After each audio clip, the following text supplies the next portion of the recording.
I'm Topher, and today I'm going to talk about solo gaming. I have been playing all kinds of board games, card games, dice games, solo for a long time, and never really knew that it was solo gaming, or at least that was something that people did. Mine are what I would call honorable mentions. Along with that are some games maybe I haven't played a lot of times solo. Arkham Horror Living Card Game is one of them. It is a fantastic game to solo, and I know it is going to work its way up higher in my list, but I just have only played it once or twice, so I haven't played it enough for it to make my top 10 lists. Eldritch Horror, another one of the same mythos. I love the Cthulhu mythos. Eldritch Horror is a great game, but for me, it just wasn't good enough to solo to make the top 10. But it plays pretty well at 1. Plays okay, I should say, at 1. I'd much rather play Arkham Horror at 1. Thunderstone Advance, another game, kind of getting into the deck building side. This actually is a game I have only played solo, so I have not even brought it over for Brad and I to sit down and kind of crawl through the dungeon fighting monsters yet. I've played that one several times solo. It's a fantastic game, and is one that I would love to play with other people. I just haven't done it yet. Horrified, another one of the games. I like the horror genre, if you haven't figured that out yet. Horrified's another great one. Horrified will play pretty well at one person. Sometimes that's all you have time for. Now, Horrified does play much better with more people. It is not the best solo game that's out there, but sometimes it's fun just to be kind of the main actor in a horror movie and try to see if you will survive the night. Recently, I got a new game that I think is about to take its place in my top 10. It's not quite there yet, but the autonoma in it is fantastic. You may have seen Brad and I talk about this on the channel, but this is my last honorable mention, and that is Libertalia Wins a Gale Crest. Stonemeyer put this out recently, and I have not played the original Libertalia, but in trying to figure out if I wanted to purchase this version, I did a lot of research and reading up on the old game. The artwork in the old game is much more aligning to what it is that I enjoy. I'm not a big fan of the artwork on this version, but the game itself plays extremely well, and the autonoma actually plays pretty well as well. So this game, I think, the more that I play it, it's a new game to me, so it hasn't hit my table to play solo much. I think it will soon make its way into my top 10. Arkham Horror Living Card Game also will be up in that top 10 soon. So those are some honorable mentions. What about my top 10 favorite games to solo? Starting the list off, In Space 10, one of my absolute favorite games of all time, and the first game that it clicked that I can play games solo. I learned that while trying to figure out how to learn the rules and teach Arkham Horror 2nd Editions. This game is one of the best experiences I've had in gaming. I picked this game up several years ago. It was before the pandemic. It has been out for quite a while, and I've been looking for a copy of it. I knew that I wanted to add it into my collection. I did not think it was going to be the top of my list. I didn't think it was going to be one of the games that I absolutely enjoyed, but I knew that it was a game that had a very long rulebook. It's Fantasy Flights. It's going to have a long rulebook. It's going to have a lot of fiddliness to it. I took it home. I opened the box up. I bought it used, so I counted everything to make sure everything was in my game. And then I tried to figure out how to play the game well enough to be able to teach it. And so I pulled out 2 characters. I set up the game board, and I just acted like I was playing the game with a friend. It wasn't until after a couple gameplays I realized that that's actually how you play this game solo. You do exactly that. You pull out a couple investigators, you set up the board, and you play the game as 2 different investigators. Once I figured that out, and once I figured that you don't have to be afraid to play games solo to admit that you are actually playing a game solo, I started setting this game up on my table, and I would leave it there. Arkham Horror can be a very long game. Sometimes I don't have 5 hours to sit down to play a game, especially solo, but I might have an hour or 2. And so I started setting this up on the table. I would sit down, I would play an hour or 2 before I went to bed. I'd leave it set up. The next day, I'd pick right back up where I was. I'd continue playing that same game until either I died a terrible death or I defeated the Elder One. I love it. I still love it. It does take a lot to set up. Second edition is very fiddly. There's a lot of pieces to it, so I don't bring it to the table quite as much as I once did. Also, because now I have a lot of other games that I can play solo that sometimes will make its way to the table before this one. But I do love this game. I will continue to pull it out. If you have not checked out second edition of Arkham Horror, do yourself a favor, pick it up. Yes, there's a lot to it. It's going to take some time to learn it, but it's a fantastic game. And I learned I don't have to be afraid of saying I play solo games. So Arkham Horror second edition, that is the first. Coming up behind that is another newer game for me. This one came out during the pandemic as initially a print and play, and eventually as a version that you could buy. It is also by Stonemaier Games, and that is Rolling Realms. Rolling Realms is a great roll and write game for several people. But there is an automata to this as well. And I like the idea of the automata of this game because you are kind of playing golf. You have this objective on this hole that you need to complete in order to win that round. So you're not just rolling dice and writing down the points and using them on your cards like you normally would if you're playing with other people.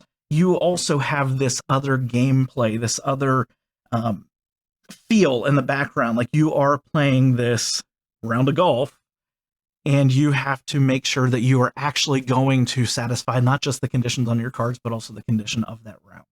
So I like that. I like the fact that they have taken the automata in this one, and it's not just another player that is playing against you, but you're actually playing against the game in a different way. It changes it up. It's a little bit different of a feel of a game. You have a little bit different stress added into it.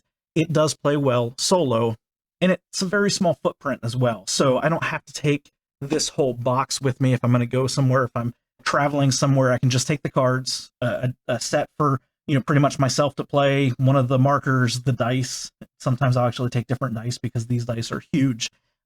Wonderful to play with, but not as easy to travel with. And then that's about it. It travels well. So Rolling Realms, nice little fun, pretty quick to play solo game.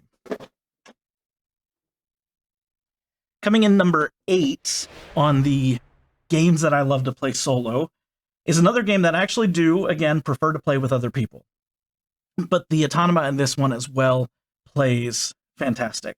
And what's nice with this is you can use that automata to play with all of the expansions of the game as well.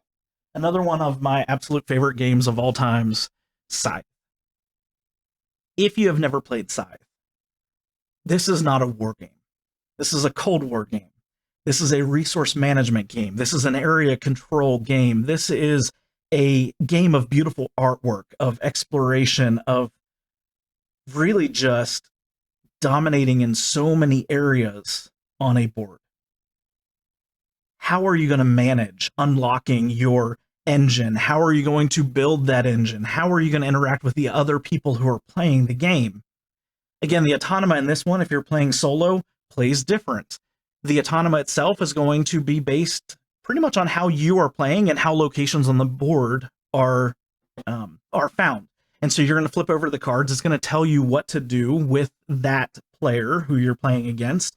You're going to be able to score your points. You're going to be able to build your engine. You're going to be able to try out some new things. And what's nice, you're trying new strategies against something that is actually actively playing against you. This game does take a little bit of time to set up. It is beautiful on the board. If you like to play Scythe and you have never played the solo version, sit down with the rules, read over them a couple times, just so you get an idea of what the cards mean, what the icons on the cards do, how you move their places or their pieces around, because it's usually going to tell you, go to this place or go to this place based on where you're located. But it does play very well, and it is worth the time to set up the board to sit down and play such a fantastic and beautiful game as Scythe. One of my absolute favorite games of all times. There's no question that is going to be on my solo game list as well. Scythe, another Stonemaier game. Stonemaier actually does really well with their automata. So Scythe is another one. Scythe is number 8. Coming in at number 7 is a game that I actually hated the first time that I opened it up and pulled out all the playing components. It's a game that I thought was designed to replace one of my absolute favorite games. I have a lot of favorite games, don't I? Orange box. You may be familiar with it. You've heard me talk about it. Brad doesn't like the original game. This is the newer version of it, and that is Terraforming Mars Ares Expedition. If you know me, you know that I love Terraforming Mars. Everything about it. The game itself is fantastic to watch. I love the argument that people have about the artwork of the original Terraforming Mars. I love building the engine. I love the struggle of, do I pay to keep these cards? Do I pass on them? How do I manage my hand? I can't play everything. I've got to figure out what I've got to do now, but I want to hold off on some things because some things will be better a little bit later on, but I can't afford it now. So what am I going to do? I love Terraforming Mars. This game came out and I picked it up at Target and initially took it home. The components weren't very great. The artwork was okay, but I'm used to the actual Terraforming Mars. I like that mix of really bad clip art and pretty bad photos. I like the look of it. I fell in love with that game. This game didn't have that same appeal. But I stuck it out a little bit. I set it aside for a long time. Finally said, you know, I'm going to figure out how to play that game. Really did not like the components. Ended up getting rid of that game and got the collector's edition that has the dual layer boards, has a little bit nicer of components inside of it, and said, you know what? Okay, let's figure out how to play this game. Let's learn this game. And I sat down and actually gave it a chance. This is not a replacement for Terraforming Mars, but this is a great game. It does play well solo. I think this is going to be something that my gaming group is going to enjoy playing as well. But for now, to sit down and play through the rules solo, it works. And where I love Terraforming Mars, this takes a lot less time to play, even solo. It takes even less time to set up. Terraforming Mars Ares Expedition. It's not a huge investment. You can pick it up usually somewhere around 25 to 30 bucks. You can find it more expensive some places as well, but most of the time, 25, 30 bucks for a game, even if you're only going to play it solo, it is actually worth it. I would not compare it to Terraforming Mars if you like Terraforming Mars. If you don't like Terraforming Mars, give it a chance because it is not the same game.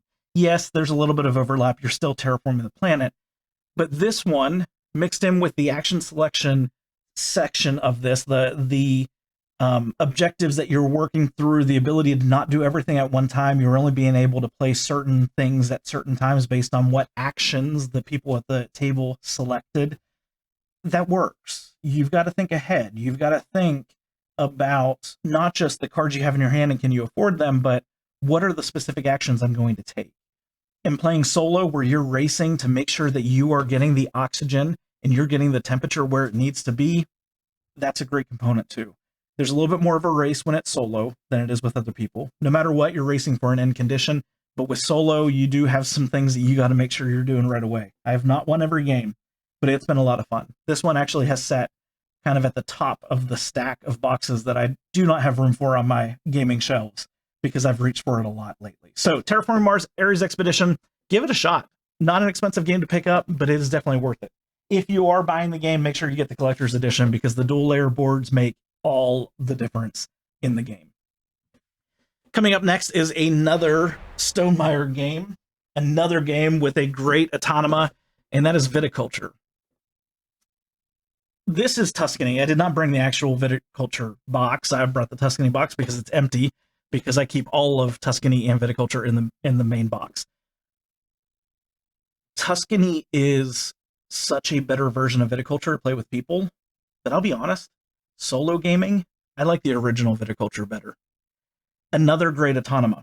With Viticulture, the autonoma is not necessarily playing the game against you, but as you flip the cards for the autonoma, they are actually blocking spaces where you can put your meeples. So Viticulture is a worker placement game. You have, in the initial Viticulture, you have two seasons. You have summer and you have winter. And you have very limited workers that can go out to very limited spots. So if you are wanting to plant crops, you got to make sure that you can get your worker to that space before other players do so. So with the autonoma in this game, it is actually blocking spaces, kind of like other players would do if you're playing against other players. It is limiting what you can do in your game. So similar to playing with other people, you've got to be able to pivot. You've got to be able to come up with a different gameplay as you go through the game itself. Again, I think the original Viticulture plays better solo. Multiplayer, I would much rather play Tuscany. This is a great game. Check it out. It's kind of a low-stress, chill experience to work through this process of making wine. You're going to have a little bit of limitations as solo play. You don't have quite as many years to be able to go through everything to get the points that you need. But even with that, it's still a chill, mellow, great little game to sit down in the evening, pour yourself a glass of wine or a bottle of water, a cup of tea, and play through a beautiful worker placement. Okay, we're getting into our top 5 games, and you're probably going to see some themes here with these as well. Number 5 is a dice roller, a game that is fantastic to hate. It's a game that you will lose almost every time you play. It's a game that Brad and I have pretty much lost any time that we have played it. I know it frustrates the you-know-what out of him, and that is Elder Sign. Elder Sign is part of the Cthulhu mythos. You are playing similar characters just like you would be in Arkham Horror or the Living Card game. You are fighting the same ancient ones. You are exploring a museum. And as you go through that museum, you're having encounters. And the encounters that you have, you will be rolling dice to be able to see if you're successful in whatever objective is in that room. The dice do not work in my favor. I am cursed when it comes to the dice. Make it even worse when I'm in a cursed room trying to explore this cursed museum with my bad dice rolling, and it's a game that I'm probably going to lose. But even losing, it still is an extremely fun experience. When the Elder God comes back, if the Elder God comes back, I know I'm not going to win. If I haven't died before the Elder One comes back, I'm done. I'm just not going to win at all. I know it. I'm going to still give it a shot. I'm going to try to play through it. There's a lot of components here, a lot of fun little pieces that you can collect to go along your way. And it's just one of those things that when you are done, because you are going to lose, and you look at this table in front of you with all of these cards, all the different rooms in the museum, all of the health points that are just spilled all over the place because you've just have completely lost the ability to just pick up your health points and put them back in the little bin. Instead, it's just all over the place. It's like a crime scene took place. Like a supernatural crime scene where Cthulhu comes back and just stomps you. That's Cthulhu as a dice game. This game has a good app as well. I've played it as an app. I'm not much on the board game to video game or online adaptations of board games. Trend, I don't like the online simulators. I'm not much for that. The app for this game is pretty fun. I actually got that first and then I bought the game. I have not played the app since I bought this game because I'm just as good at shuffling the cards, throwing them out on the table, and sitting down, rolling dice, and dying while I watch TV or while I do something else just to kind of get my mind out of work or life in general. Cthulhu will drive you insane. And this game will definitely drive you insane. Elder Sign, my game number 5 all-time solo games.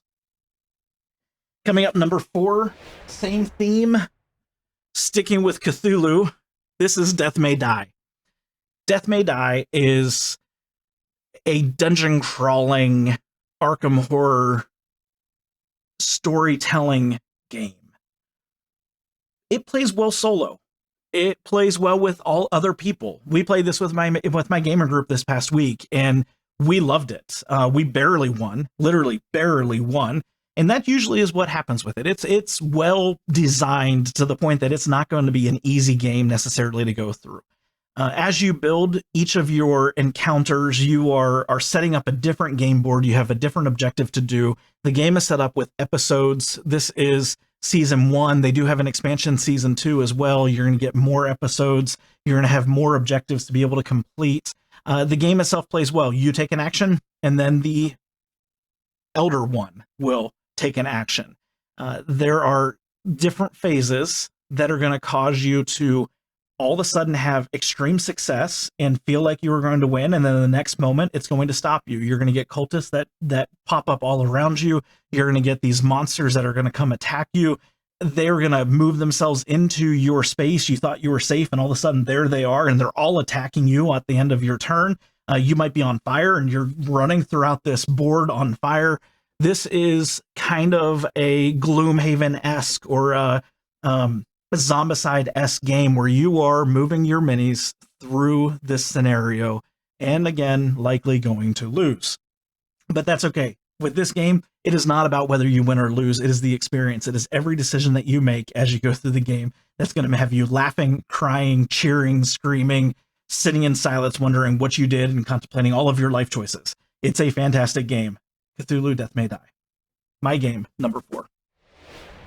My game, number 3, I've already kind of talked about, and that is Terraforming Mars. The original Terraforming Mars. The game that everybody loves to hate on the artwork. The game that several people think has been replaced by Ares Expedition. All of that I don't agree with. I love this game. To sit down and see this game on the board, to be able to take the actions that you need, to build out your tableau, and even while doing it solo, you have only so many generations to work through before you lose. You do throw out some of the game. And so when you're playing multiplayer with Terraforming Mars, you have awards that you can earn. You have these milestones that you can earn. You're not concerned at all about that when you're playing solo. You need to terraform the planet. That is the only goal. You build up your engine. You have to terraform the planet. You have to get your oxygen up, your heat up, and the oceans out. You have to do that before you run out of generations. If you don't do that, you're done. The game is over. You lose. It sets up pretty well. It plays fantastic. It's a game that I can sit down in the evening. I can throw it on the floor, lay on the floor, watching something on TV. I can turn the music on. I have even played this while listening to audiobooks. I think this is one of the best of all times solo games. That is a board game that you are soloing. Love it. Absolutely love it. Terraforming Mars, one of my favorite games in my collection, a game that will never leave my collection, a game that I will never say no to playing. Pick it up. You will love this game. So that's Terraforming Mars. We're up to the top 2. My number 2 is a game that I like to play solo more than I like to play it with other people, and that is kind of coming up on the top of the list of BGG games, Gloomhaven, Jaws of the Lion. This, compared to original Gloomhaven, I think is going to be a much better option for solo play, partially because it just sets up fast. You don't have tiles that you're putting out. You have a book that you're opening up to the scenario that you're on. I play with 2 characters. I play Redguard and Hatchet. That's right now who I'm playing through the campaigns with. When I finish it, I'm going to go back and I'm going to play with different characters.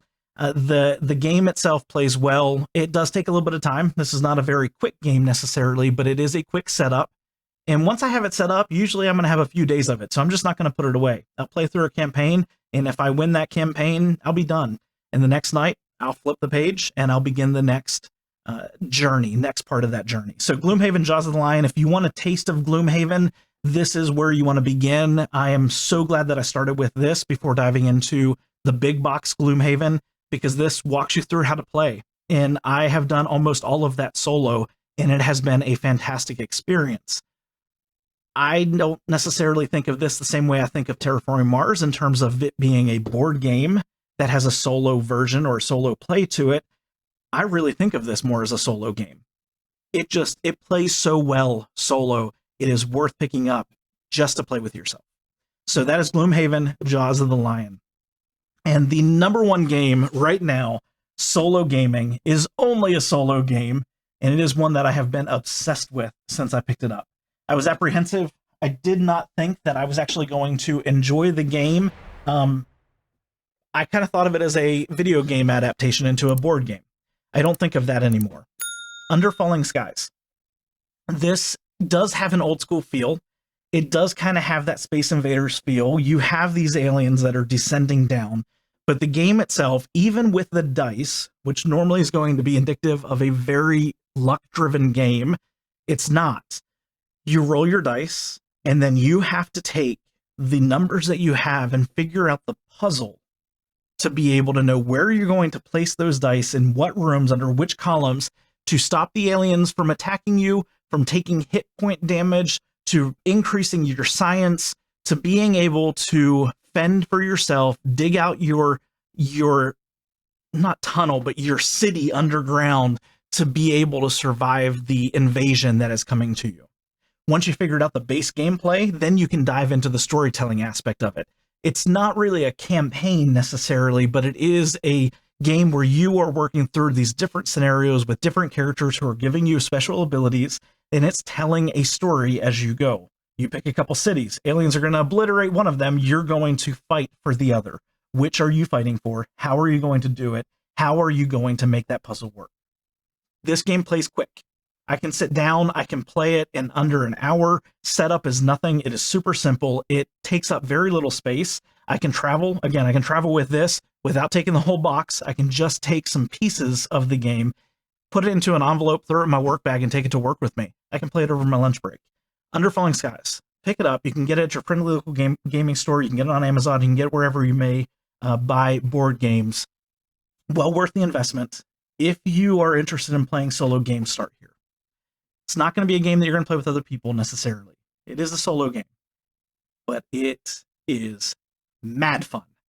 So this is my number one solo game. Friends, you can see some of my games. I've kept them up on the table here. What games do you like to play solo? That's what I want to know. I've got a handful of other games at home I did not include on this list that are solo games. I am always looking for new games to be able to bring to my gaming group. And to be honest, now when I pick up new games, I'm oftentimes looking to make sure that the game also can be played solo. My copy of Ark Nova just arrived. I've been reading through the rules. Brad and I are getting ready to play a game of that. I will probably be soloing that game soon. That's probably going to start to make its way onto my list. Is there something else that I need? Am I missing something? Do you also still play Yahtzee? Even if you're in this hobby where we're playing all of these designer games, do you still play solitaire? What do you play solo? We'd love to know. Comment down below. If you enjoyed the video, give it a thumbs up. Subscribe to the channel. We'd love to have you along for the journey. Sit down at the table and join us. Let's play some games together. I'm Topher. It's been fun talking about solo games. Hope you guys have a wonderful day.